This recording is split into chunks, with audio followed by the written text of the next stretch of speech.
The Mercury Theater on the air.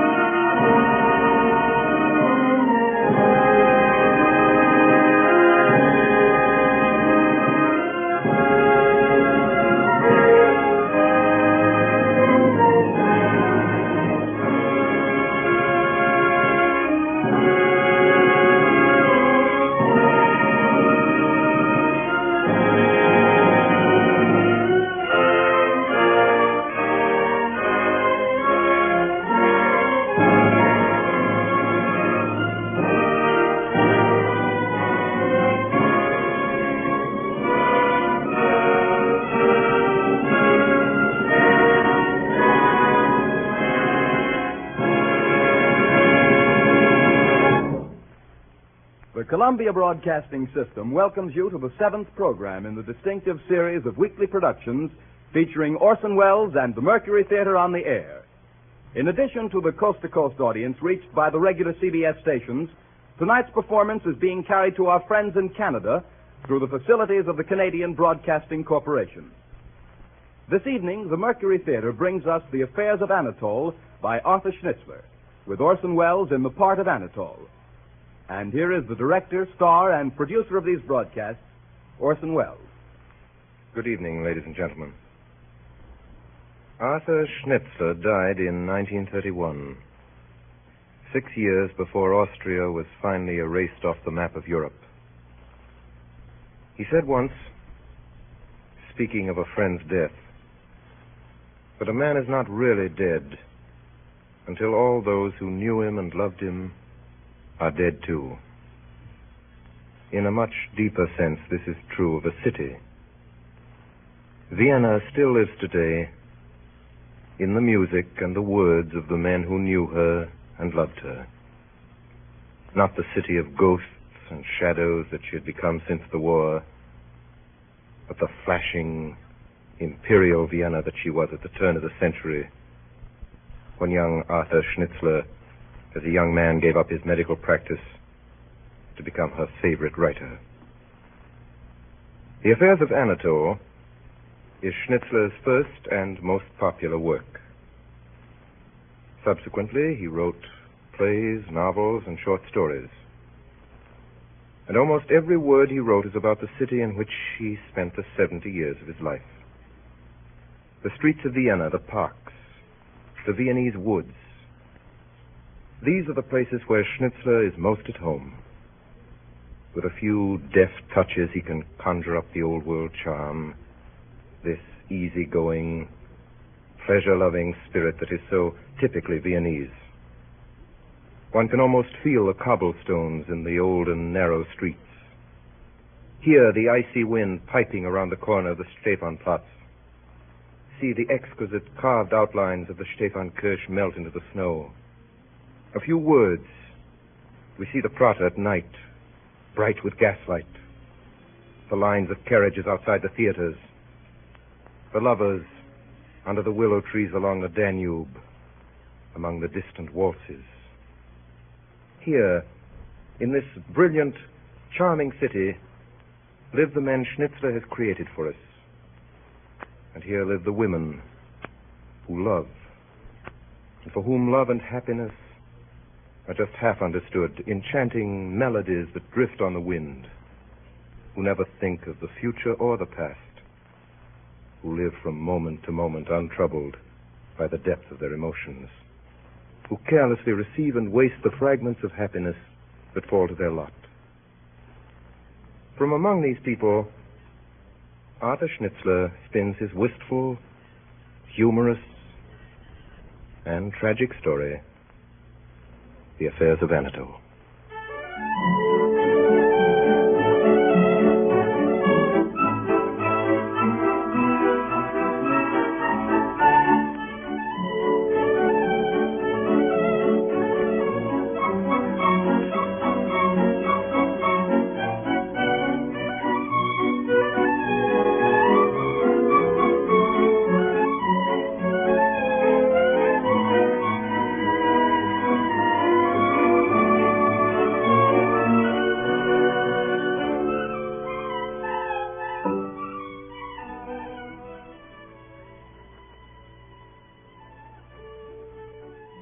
I am Max. For better or for worse, I am Anatol's best friend. We were at school together, and then in the Hussars. I remember that winter well. It was the winter we had the Golden Room at Sacre's every night for supper. It was the winter it snowed so much. It was the winter Cleo de Meraux danced for 6 weeks at the Bonbonniere. It was the winter Rico the Gypsy played his violin at the Bristol before he eloped with the Queen of Saxony. It was the winter I was in love twice, and Anatol 7 times. Altogether, it started as a very gay winter.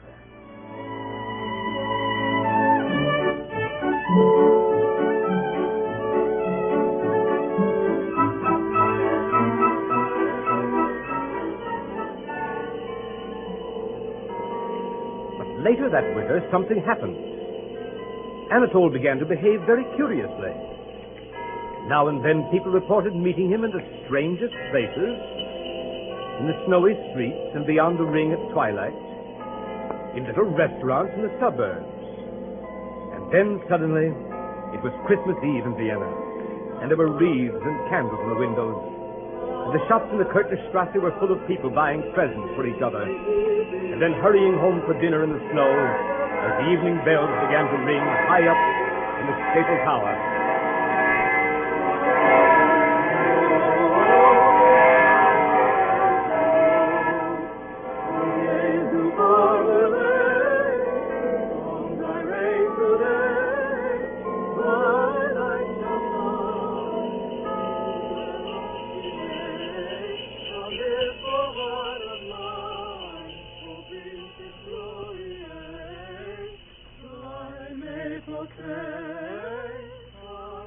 Dear lady. Oh, dear lady. What is it? What? Oh, it's you, Anatol. What are you doing with all those parcels and no umbrella? I'm trying to find a cab. Oh, but it's snowing. That's the reason. I've been buying presents. Oh, let me carry some of them, please. Oh, it doesn't matter. I insist. You really mustn't trouble. Oh, let me be a little attentive for once in a while. Well, take this then. Oh, but that one doesn't amount to anything. Here, give me this. It's a great big one. No, I can manage that. I insist. Very well, then. Won't you believe that I like being polite? As one only notices it when it's snowing and Christmas Eve. Warm weather for Christmas, isn't it?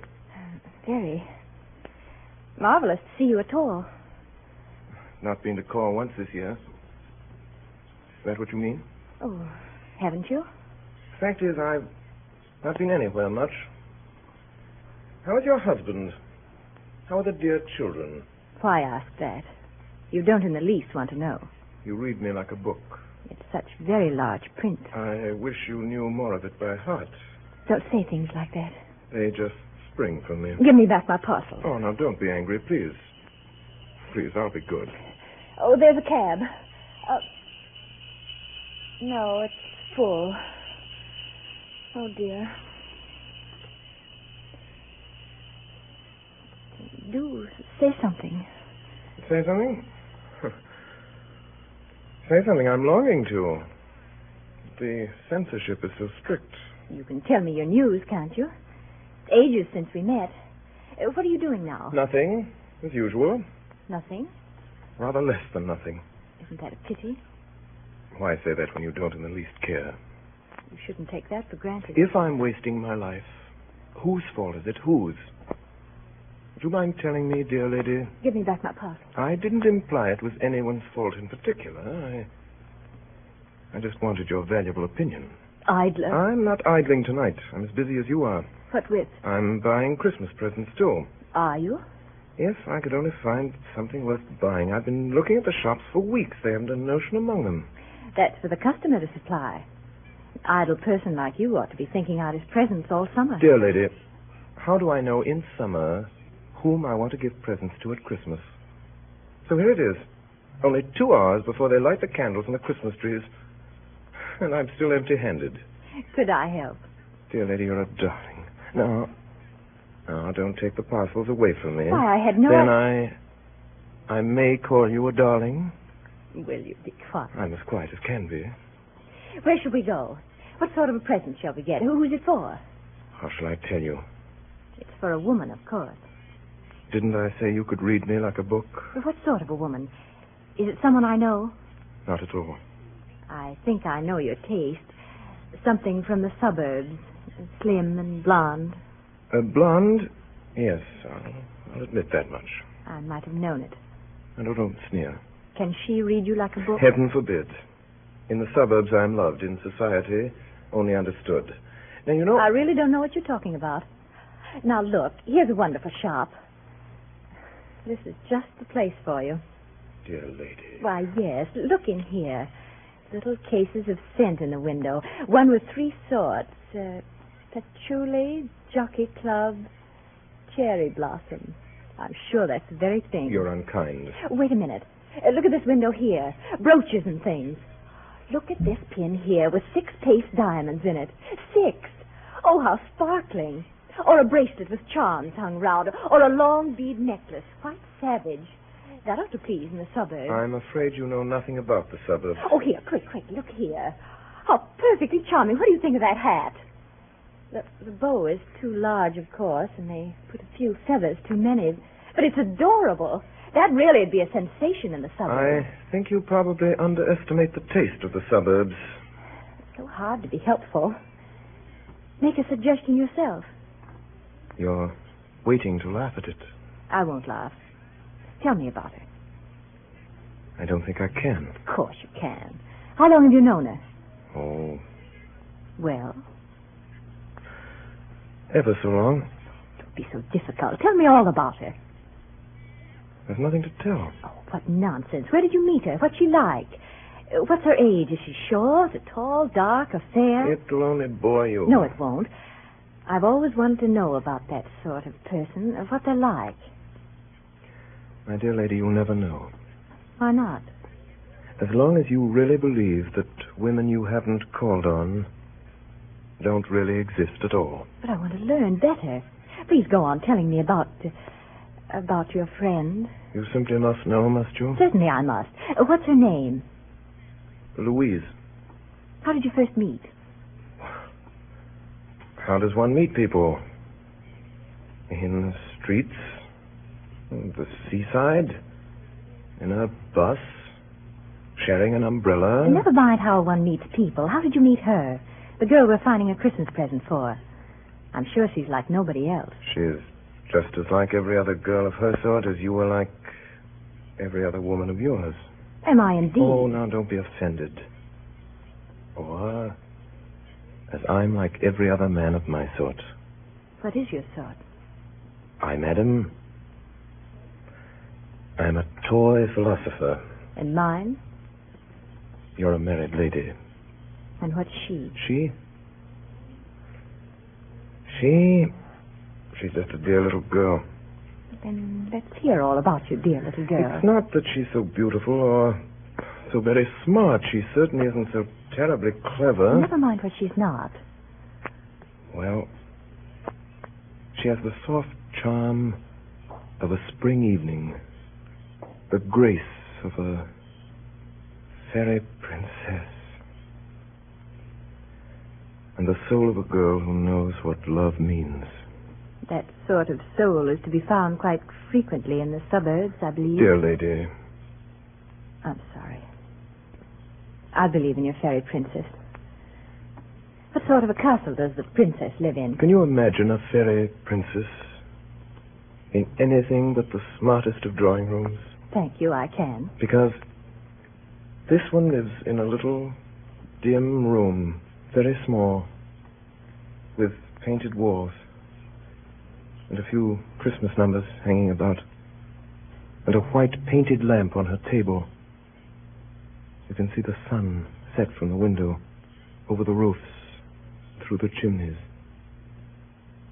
And in the spring, you can almost smell the flowers in a garden across the way. Must be a sign of great happiness, looking forward to the spring. Yes. Yes, I am happy. Now and then. It's getting late. We must buy her something. Something for that little room of hers. Well, she thinks it's so pretty as it is. Is she waiting for you now? Certainly. She's waiting. Tell me, how will she receive you? Oh. The usual way. She hears your step on the stairs, doesn't she? Sometimes. And goes to the door. Yes. Throws her arms round your neck and kisses you and says... What does she say? Oh. What one usually says in such cases. Well, for instance. I know of no particular instance. What did she say yesterday? Oh, nothing special. It sounds silly if you didn't hear the way she says it. I'll try and imagine that. Tell me the words. It's good to have you back again. It's good to... Is that it? To have you back again. That's very beautiful. You see, she means it. And she lives there alone? Yes, she's quite alone. She has no father, no mother. Not even an aunt. And you are all the world to her. Possibly. I'm afraid I'm getting cold. Walking in the snow like this. All the cabs seem to be full. Oh, I'm so sorry. I should have kept you. Let me see you home. Yes, they'll be waiting for me at home. What about your present? Oh, never mind. Never mind. I'll find something. Will you? But I wanted to help you buy Oh, it. no. You mustn't trouble. I wish I could be there when you give it to her. I wish I could see that little room and that dear little girl. She doesn't know how lucky she is.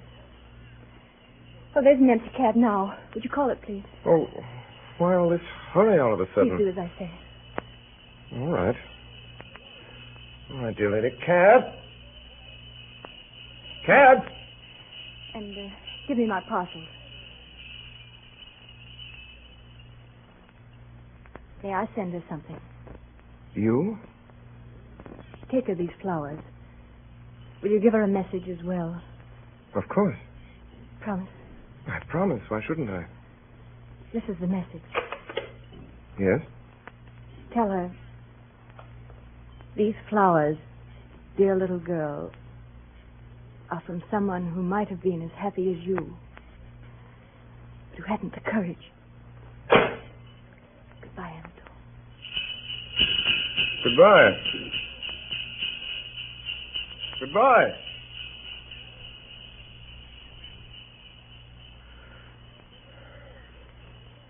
Cab.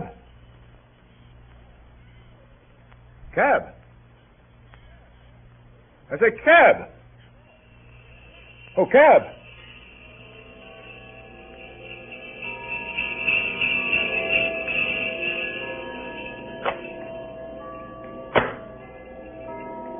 Anatol gets in. He gives the driver an address in the suburbs. Then he settles back on the cushions, for he has a long drive before him.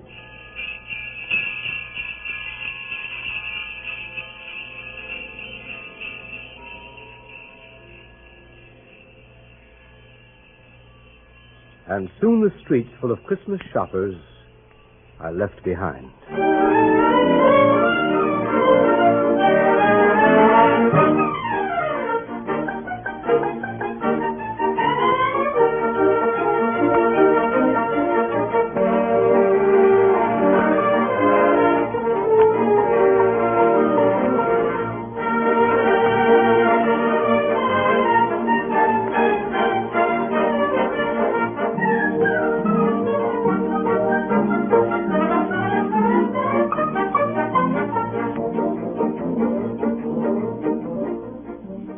One evening in February, it was the week Fritzy Chef was singing at the Winter Garden.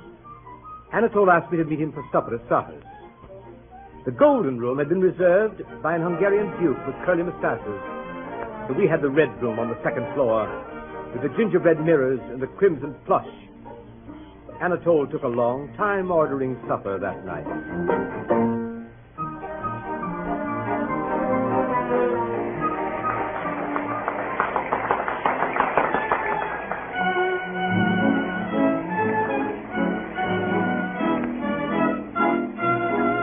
With that, a white Moselle wine, sir. That's right. Yes, sir. And with a filet au truffe, champagne? Veuve Clicquot, 1906. Veuve Clicquot, 1906. What do you think, Max? Anatol, haven't you done ordering yet? I've told you, Max, it's a very critical occasion. Yes, Clicquot, 1906. Yes, sir. And, see now, after that, vanilla cream a la sacher. It's her favorite dessert. Vanilla cream, sir. A supper for 3, sir. Yes, supper for 3. You can serve us as soon as the lady arrives. Yes, sir. Very good, sir.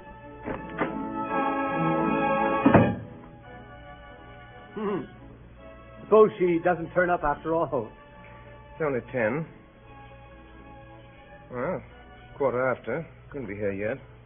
The ballet must have been over long ago. Give her time to take her makeup off and get dressed. I say, Max, should I go over and wait for her? Oh, don't spoil the girl. Ha, ha, ha. Spoiler. Huh. Spoiler. I know you behave like a brute to her. Well, that's one way of spoiling a woman. No doubt. You know, Max, I feel very solemn tonight. Solemn? Have you asked her to marry you? Worse than that. You have married her? I have not. What makes this evening so solemn, my friend, is that it is the end. What? Yes, our farewell supper.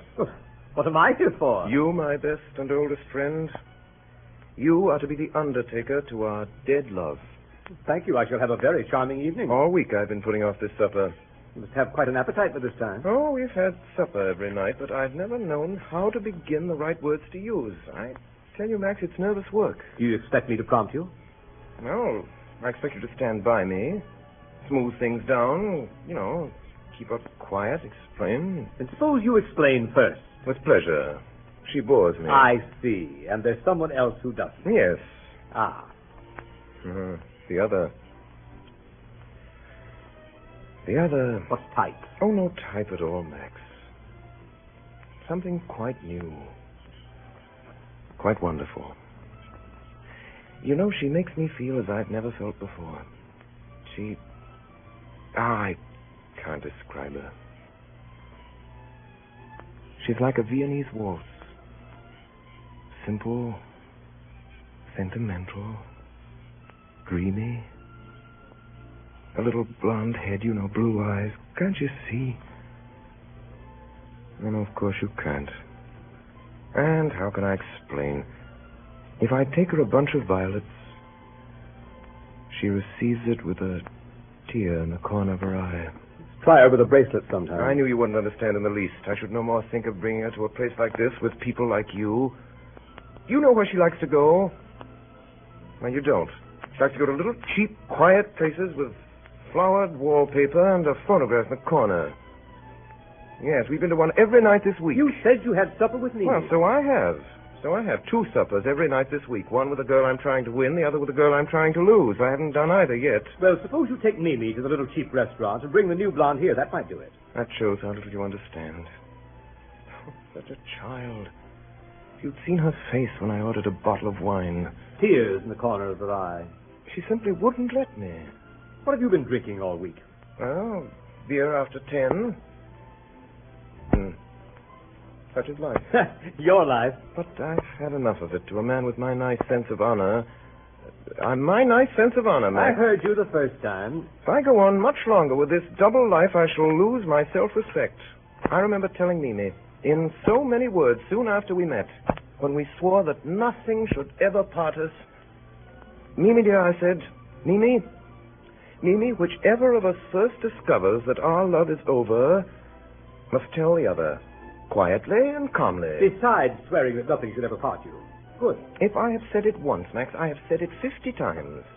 Mimi, I have said we are both perfectly free, I said. We shall go each our own way.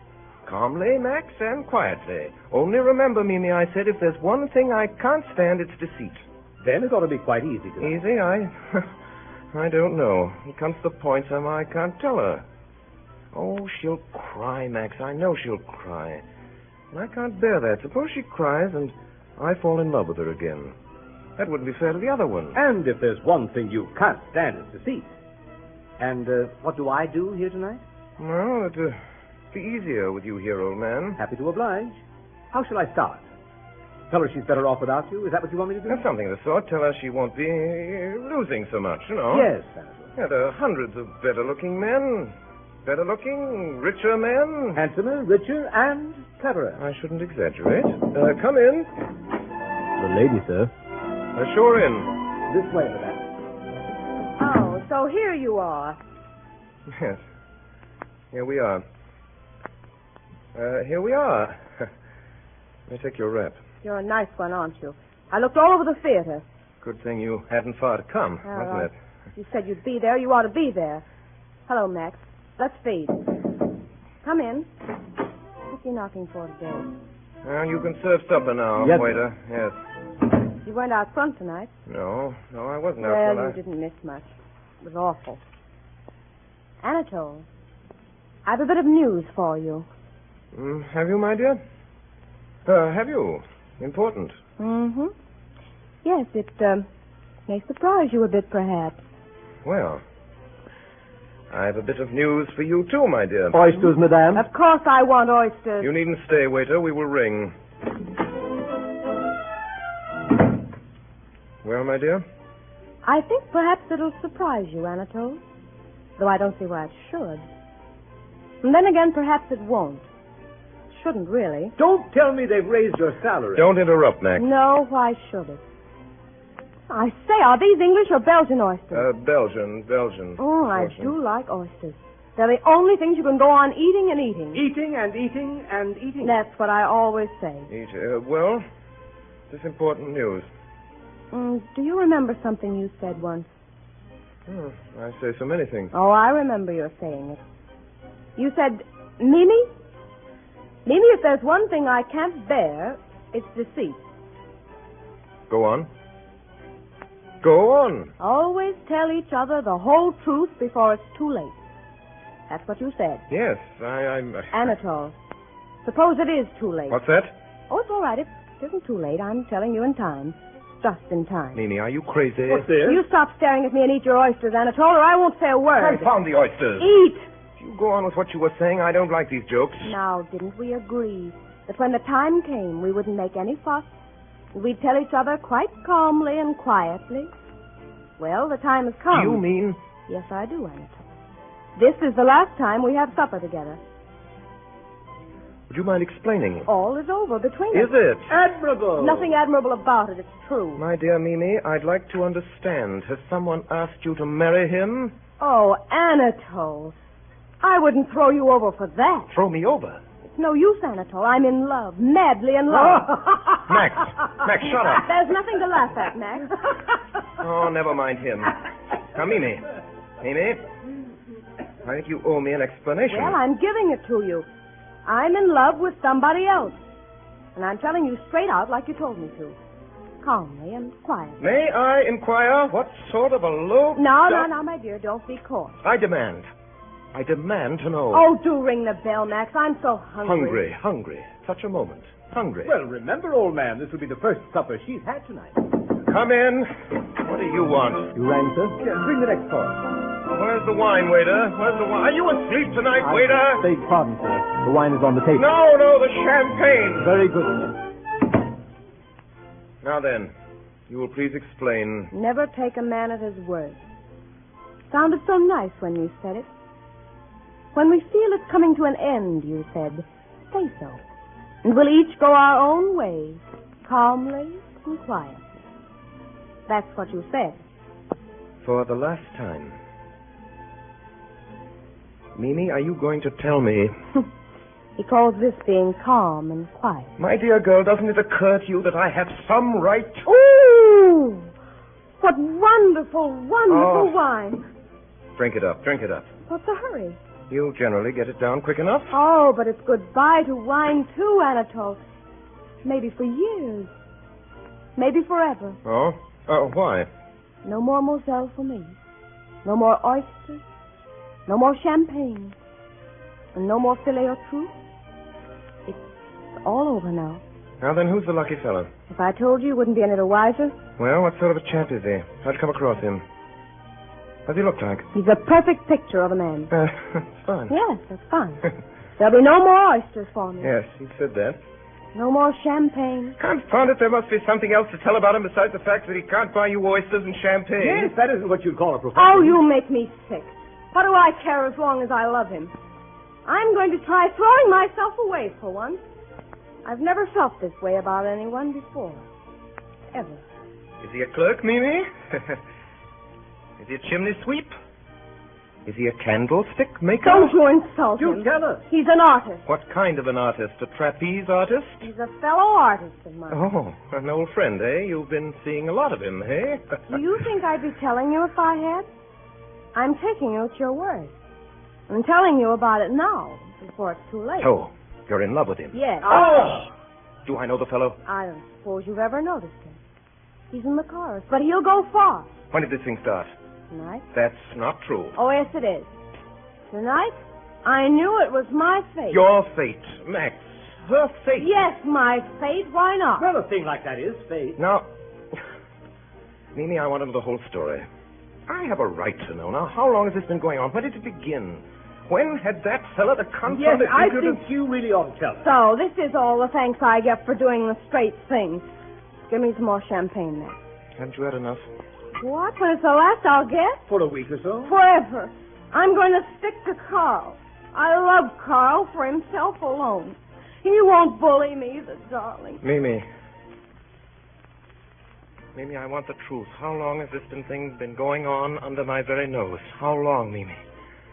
Tonight, indeed. Don't believe it if you don't want to. Mimi, tell the truth. You and Anatol can't part friends unless you do. And after that, I've a bit of news for you. Yes, Mimi? Well, it began like this. Champagne, please. Here you are. Go on. Well, 2 weeks ago, he brought me a rose. A rose. Oh, so shy he was. Shy. I laughed. I couldn't help it. Why didn't you tell me? And he hung around at rehearsals and made me cross at first. And then it didn't. No, I'm sure it didn't. And then we began to have little chats. And then I began to take such a fancy to him. What did you chat about? Old things. He got expelled from school. And then he went into business, and that wasn't any good. And then he thought perhaps he could act. And never a word to me about all this. And then we found out that we used to live close to each other as children. Just fancy. Most touching. Wasn't it? Well? That's all. Champagne, please. It's my fate. Can't struggle against your fate, can you? Can't struggle against... Mimi, I still haven't been told what happened tonight. What happened? She's asleep. Oh, well, wake up. I want to know what happened tonight. Mimi. Tonight he told me he loved me. What did you say? I said I was awfully glad. And I must be straight with him, mustn't I? So it's goodbye to you, Anatol. I don't think I ever really liked you, Anatol. Not really. Thank you. I'm happy to say that leaves me cold. Don't be mean. Would you be surprised to hear that I hope to get on very well without you for the future? Really? Yes. I am in love, too. Think of that. And have been for some time. Ask Max. I was telling him when you came in. Yes, I'm sure you would. Yes, she's younger and rather prettier than you. I'm sure she is. And I'd throw 670 of your sort into the sea for one of her. You needn't laugh. Ask Max. If I were you, I'd have thought all that up a little earlier. Oh, but it's true. It's true. I've not cared about you since... You've been boring me till I could only stay in the room with you by sitting and thinking of her. Ditto to that. Well, that's not all. Say ditto to this if you can. To what? I could have told you all you've been telling me months ago. And days ago I could have told you a good deal more. You mean... Yes. Yes, I do. I behaved very badly to you, dear Mimi. Oh, you cad. Max, give me my things. Hat, cloak. It only goes to show it. Doesn't it? Show what? What a brute a man can be. A brute, am I? Yes, a brute. A low brute.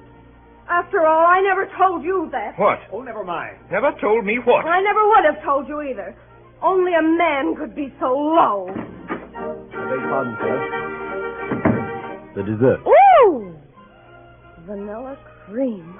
Give me mine quick. Can you eat vanilla cream at a moment like this? Oh, yes, of course she can. It's goodbye to vanilla cream forever. No more vanilla cream? No more Moselle. No more champagne. No more oysters. And thank goodness no more Anatol. Oh, waiter. Cigars. The biggest you have. Yes, madame. I say, what on earth, you Don't cigars? worry. They're not for me. They're for him, the man I love. Bye. Well, there you see. It's very easy after all.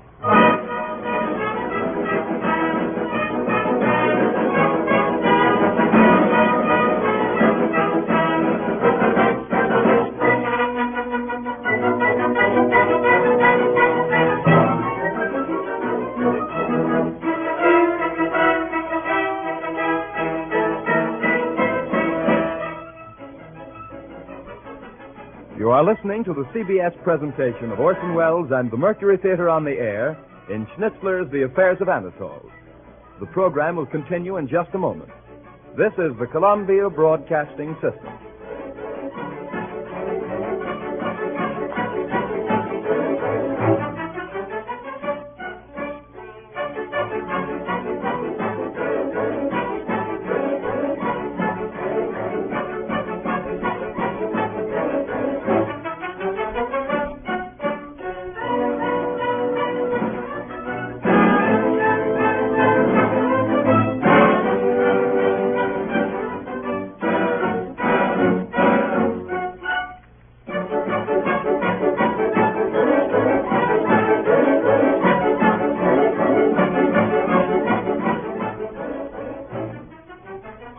We continue now with the performance of The Affairs of Anatol, featuring Orson Welles and the Mercury Theater on the Air.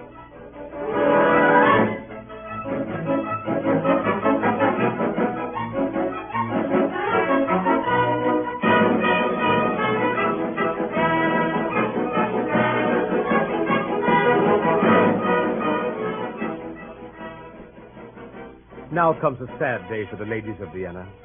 It is spring. The woods of Semmering are full of lovers. In the Wienerwald, the chestnut trees are in bloom, and Archduke Louis Ferdinand's hussars are out on their black horses in their tight silk uniforms of blue and crimson. But for the ladies of Vienna, it is a sad day.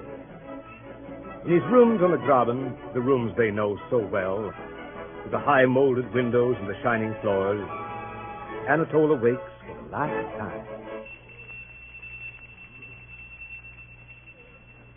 Did you ring, sir? Yes. Yes, Franz. Bring me some breakfast. Very good, sir. Breakfast for one, sir? Yes, Franz. Breakfast for one. Oh, and Franz, bring me that box. A box I was looking at yesterday. The one with the letters, sir? That's right. There it is, sir. Right beside you. Oh, thank you, Franz. There's someone at the door this time of the morning. Answer it, Franz. Yes, sir. You know, I don't feel in the least like getting married, Franz. No, sir. No.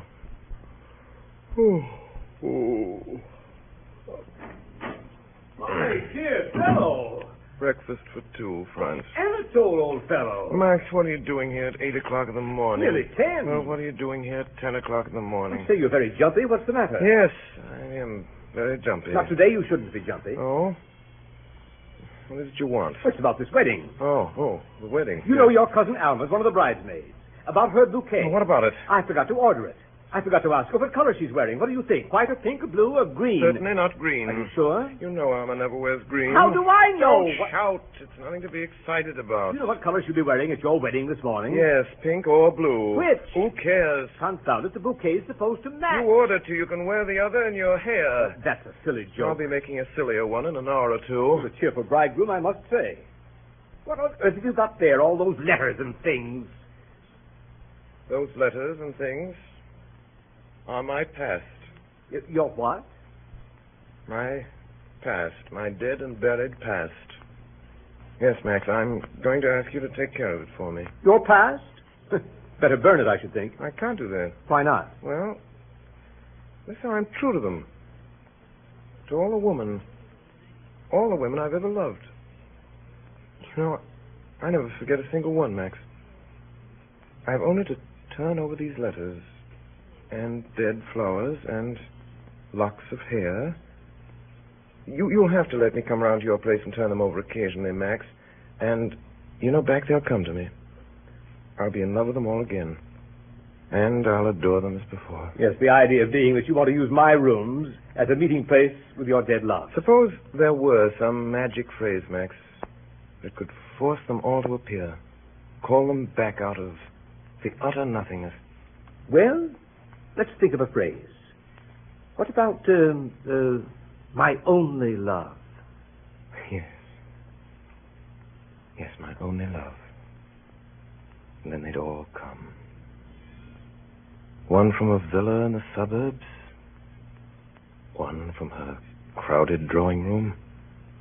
One from her dressing room at the theater. Several from their dressing rooms at the theater. Several. One from a shop. One from the grave. One from here, one from there. My only love. You see, Max, I'm a methodical man. Is it done alphabetically? Oh, no, there's a label for each, like the motto on a cracker. Huh. A verse or a phrase will recall the whole thing to me. Oh, no names. Susan and Jane and Mary suggest nothing. May I look? I wonder if I can still remember them all, Max. I kind of looked at some of them for years. I loved her. When she left me, I thought I should have killed her. My kisses on your neck remain, and nothing else, Matilda. But that's a name. What a name, Matilda. It wasn't her real name, Max. I'd written killed her, and there aren't many rhymes to that. I always did kiss her on the neck, though. Who was she? Oh, it doesn't matter. I loved her. Once. That's all there is to... Well, stand down, Matilda. She does up small, anyhow. Yes, one lock of hair. No letters? Letters from Matilda? That would have inked her fingers. Don't you sometimes wish women weren't taught to write? Exit, Matilda. Poor Matilda. No, you mustn't insult her. I've loved her. She's sacred. How stupid of me. Yeah. Who's next? When sad, my child, and sick of earth, my thoughts to your young man fly far, and then I laugh for all I'm worth. Oh, dear, how funny some things are. So they were. What's inside? A photograph. She and the young man. Oh, did you know him, too? Yes, that's what's so funny. He really was quite an exceptional fool. Stand down, my child, with your exceptionally foolish and mirth-provoking young man. What's this? What? A box on the ear. Oh. Yes. Is that how it ended? No, how it began. Ah. Oh. She always carried her curling comb. Yes, she always did. Then it didn't matter what happened. I tell you, she was confounded pretty, that one was. There's a bit of a veil left, isn't there? Feels like that. Yeah. How did I lose you? How did you lose her? That's the point. I never knew. Max, one fine day, she just wasn't. Don't you know how you leave your umbrella somewhere? You don't think of it till days later. No idea where you put it down? Fare thee well, my lost umbrella. Let's see, what's this one? Sweet and dear you were to me. Girl with roughened fingertips. Past all... Oh, that was Hilda. You remember Hilda. What became of her? She married a milkman. Did she now? That's what happens. I love a girl. I'm all the world to her. And then she marries a milkman. My only love. Hello? Yes, madame. One moment, madame. France. France! One moment, madame. Who is it, France? It's a lady, sir. Well, tell her I'm out. I'm afraid she heard you, sir. Oh, all right. Excuse me for a moment, ma'am. Yes, of course, man. Hello? Oh. Yes, hello, darling. Yes. Beautiful. And you? Splendid. Splendid. What? What's that? Breakfast? Oh, no, darling, not this morning. It's not possible. No, darling. I tell you, no. No, not this morning. You can't come to breakfast here this morning. Why? Why? Because I've got a man here, a man with some papers. Yes, that's right. A whole stack of papers. What's that? I said last night. Forever? My only love. What? Oh, of course I meant it. Yeah. You know, every word of it, darling. But not this morning. What's that? You coming right over? You're coming right over? I tell you, you can't. Just a minute. My darling, I tell you... Well, really, Anatol. Let me explain. If this is how you begin your married life... Don't be an ass. I'm not a moral man myself, but hang it Will all. you let me explain? Hurry up, then. It's almost 11, and your wedding's at 12:30. So it is. So it is. Well, last night I was at a party. I know that. I was there. So you were. I forgot. You were all there. You were all very lively. Yes, there was lots of champagne. Well, you drank my health and Louise's health. I drank your health and her health and wished you both happy. So you did. Happiness, yes. Thank you very much. You thanked me last night. Did I? We broke up about 12:30, didn't we? Yes, I gave Louise a kiss. And she gave me a kiss. Well, it was snowing. After the party was over and you'd all left, then I was all alone. All alone in the street by myself. Poor old boy. Alone in the cold and in the snow. Great big flakes. Perfectly beastly. So what did you do? So I thought I'd go to the ball at the opera. Oh. You see, Max, it suddenly came over me, made me perfectly wretched that I wasn't going to be a free man anymore. Never more a jolly bachelor. My last night out. Go on. They were in full swing at the opera, and I got there. And I watched for a bit, and I plunged in. I wanted to breathe in the sound and the scent of it all. Bathe in them for the last time. Time is getting on. What happened then? Was I drunk at Pop-in-Law's? Not a bit. Then I must have got drunk with that dancing. Mad drunk. It was my opera ball. Mine. Given by the city of Vienna to say goodbye to me forever. And then? Then I met a friend. An old friend? Can't you guess? You know, Max, when I got engaged, I had to tell quite a few stories, you know. Going away for a bit and back soon, you know. There was one in particular. Ilona. We met and sat under a palm. You're back again, she said. Yes. Yes, I said. When, she said.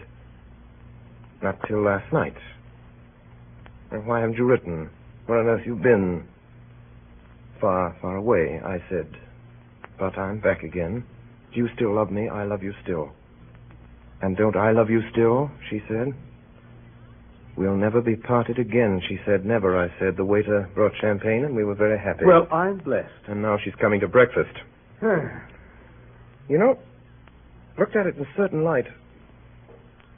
This is pathetic. It's perfectly disgraceful. Yes, it is disgraceful. It is very pathetic, too. Who's that? Hello, Franz. Hello. Oh, so there really is a man here. Oh, it's only Max. Only Max? Well, why didn't you tell me? How are you, Max? And what do you think of this scoundrel? I think that's just what he is, a scoundrel. I've been crying my eyes out for him for months, and all that time he's been... Anatol, where have you been? Oh. Well, places. Didn't he write to you either? But now I've got him safe. He doesn't get away again. Never to part. Oh, darling, give me a kiss. Oh, no. Really, Max doesn't mind, do you, Max? Oh, what a face. Look pleasant. Let's all have breakfast and be happy. Certainly. Ilona, I'm afraid I can't stay, and I really don't see... What don't you see? Anatol ought to... What ought Anatol? Anatol, it's high time that you... High time for what? He ought to dress. What's the hurry? You can stay at home today. My dear, I'm afraid I can't. You can if you try. I'm asked out. You send a message and say you can't go. He must go. I'm asked to a wedding. Oh, that doesn't matter. But it does matter. I'm what you might call the best man. Ah. And are all the bridesmaids desperately in love with you? Let's not go into that. I am, so he'd much better stay at home with me. My dear child, I must go. He really must. For a couple of hours. Oh, sit down, both of you, and let's have breakfast. There. Now, how many lumps, Max? I really ought to be going. How many lumps? You know I always take 2. Cream or lemon? You know I take lemon. Lemon and 2 lumps of sugar. I remember. I say, I'm going. Oh, no, Drink Max. the tea first, Max. Yes, my dear, I simply must go and change. What time is this silly wedding? 12:30. Are you asked to? Yes. Who's the man? No one you know. Who is it? It's no secret, is it? The whole thing's a deadly secret. You see, his people... Oh, you're both dear boys, but you're lying in your teeth. I beg your pardon. It doesn't matter. You go where you like, Max. Anatol stays here with me. I tell you, I can't. The man's my best friend. I must get him married. What do you say, Max? Should I let him go? Dear Ilona, I think you'd better. Where's it to be? What do you want to know that for? Oh, I'd like to go and look on. Well, you mustn't do that. I must have a look at your bridesmaid, Anatol. Best men often marry bridesmaids, don't they? I can't have you getting married. Well, what would you do if he did? Forbid the banns. Would you? No. Or I might make a scene at the church. That's vulgar. I wouldn't do that. No. Why don't we invent something new? For instance? Turning up at the wedding dressed like a bride, too. Oh, that would be very striking. Yes, very. I must go. Look here, Ilona. I simply must change. I shall be late. Mr. Anatol, What is it, France? the flowers have come, sir. What flowers? The flowers, sir. I'll take them. Well, let me see. It's the bouquet for his bridesmaid. Oh, orange blossoms. It's a bride's bouquet. For heaven's sake, Yeah, my goodness, if they haven't sent the wrong one. France, send back that bouquet at once. At once. Leave it in the hall. There you are. I sent France back with it. Well, I'll go myself and see that they get the right one. You're coming back? Right away. Right away. Ah, thank goodness he's gone. Darling. Darling. Oh, be nicer than that. My only love. Must you go to this silly wedding? I can't get out of it, dear. Shall I drive with you to the church? Better not, my dear. I'll see you tonight. Oh. Supper after the theater. Oh, look at the time. France. Yes, sir. France, you put out my things. Your wedding things, Yes, sir? the things in which I always go to weddings. Very good, sir. After the theater, then. That's all settled. Oh, and I thought we'd have such a jolly day Now, together. don't be childish, my dear. Jolly days have to give way to more important matters. Oh, I do love you, Anatol. Yes. Yes, I know. Your things are laid out in your dressing room, sir. Thank you. Well, don't shut the door. Are you really going to change? I wouldn't go to a wedding like this, could I? Must you go? Now, let's begin all over again. But I'll see you this evening. I said after the theater. Don't be late. Late? Why should I be late? You kept me waiting an hour once. Did I? I dare say I did. Anatol, What is it? where did you go when you were away? I told you. You didn't. I did, last night. Well, I've forgotten. I went to Bohemia. Why Bohemia? Shooting. No, not shooting. Yes, rabbits. For 3 months. Every day. Why didn't you come and say goodbye to me before you went? I just thought I wouldn't. Tried to give me the slip, didn't you? Oh, no. Oh, you did try once. Yes, I tried. What's that? I said I tried. I tried hard, but it didn't come off. I should think not. It's not likely to. Ha ha. What did you say? I said ha ha. That's right. Mumble away in the next room. Oh, you wouldn't dare come out here and say that to my face. Ha ha. Oh, come back here. Oh, that's all right, my darling. You won't get rid of me in a hurry. Think not? I'm sure not. Quite sure? Quite sure. We'll see about that. Don't you be silly. Do you think I'll ever let you go? When you can't help it. When will that be? When I get married. And when will that be, my precious? Soon, my precious. How soon? Don't shout. This time next year, I may be quite an old married man. You idiot. Suppose I get married in a month or two. Someone's simply waiting to marry you. There is, at this very moment. In a month or two? Or even less. You needn't laugh. You needn't laugh. I'll be married in a week. You needn't laugh, Ilona. I said you needn't laugh. When are you going to be married? At 12:30. What? 12:30, my dear. Oh, Anatol, don't be silly. I am perfectly serious. I'm going to be married 12:30 today. Are 12:30. you? France, Sir. bring those flowers. Anatol! Here you are, sir. Thank you, France. Now then, look carefully, Ilona. You see orange blossoms. It's true, then. Quite true. Hey, what are you up to? You face. Hey, what are you doing? That's my bride's bouquet. Oh, not when I'm through with it. Anatol, it's getting late. Why, hey, what's going on here? Late, is it? I'll show you. Here, Max, help. You're breaking up. Neat. Ilona, what are you doing? That's my bouquet. You're as bad as he is. Ilona, do be reasonable. Look at the thing. You take me like this, but you wait, I'll show you. You'll see. What are you going to do now? You'll soon see. You let me go. Ilona, what are you up to? Let me go. Be reasonable. I will not. Ilona, my house, my teacups, my picture frame. Ilona! Excuse me, sir. The carriage is at the door, sir. Oh, it is it? Come on. Come back. Come on. Back, say. My hat. Come on. My hat. Lock it, quick. My only love. Shut up.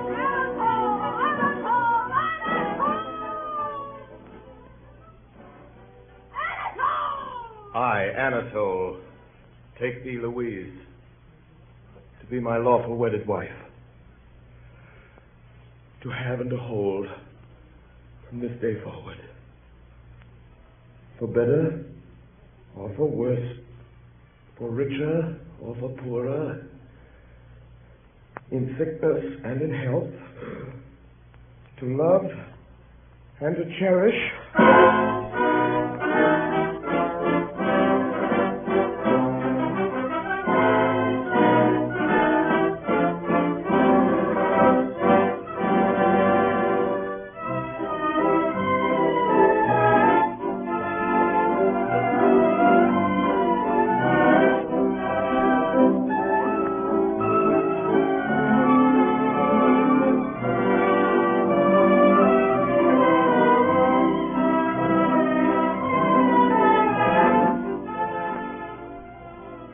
Tonight, the Columbia Broadcasting System, through its affiliated stations coast to coast, and the network of the Canadian Broadcasting Corporation, has brought you Orson Welles as Anatol in a dramatized version of Arthur Schnitzler's Viennese narrative, The Affairs of Anatol. The adaptation for radio was made by Orson Welles, the brilliant young star, director, and producer of these weekly broadcasts by the Mercury Theater on the air. And here is Orson Welles to tell you about next week's broadcast.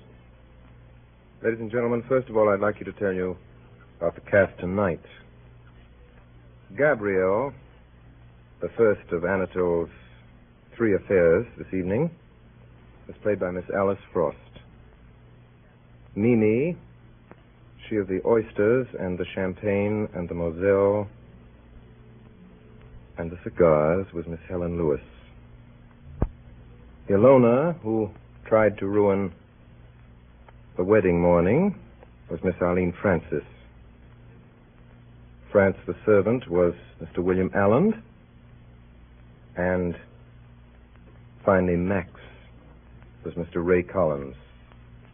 You've heard Mr. Ray Collins a good deal on these programs. He commenced on the stage playing 900 parts.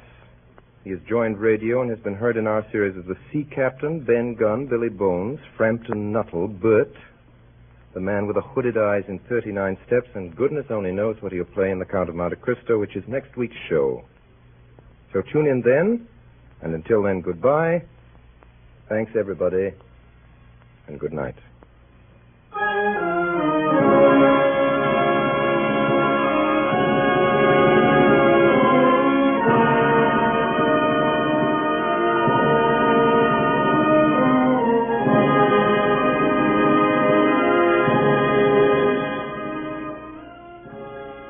tonight's program, Bernard Herrmann conducted the orchestra, and Davidson Taylor supervised the production for Columbia.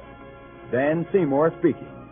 We invite you to join us again next Monday evening at this same time for the 8th broadcast in this unique series featuring Orson Welles and the Mercury Theater on the air. The play, Dumas' The Count of Monte Cristo. This is the Columbia Broadcasting System.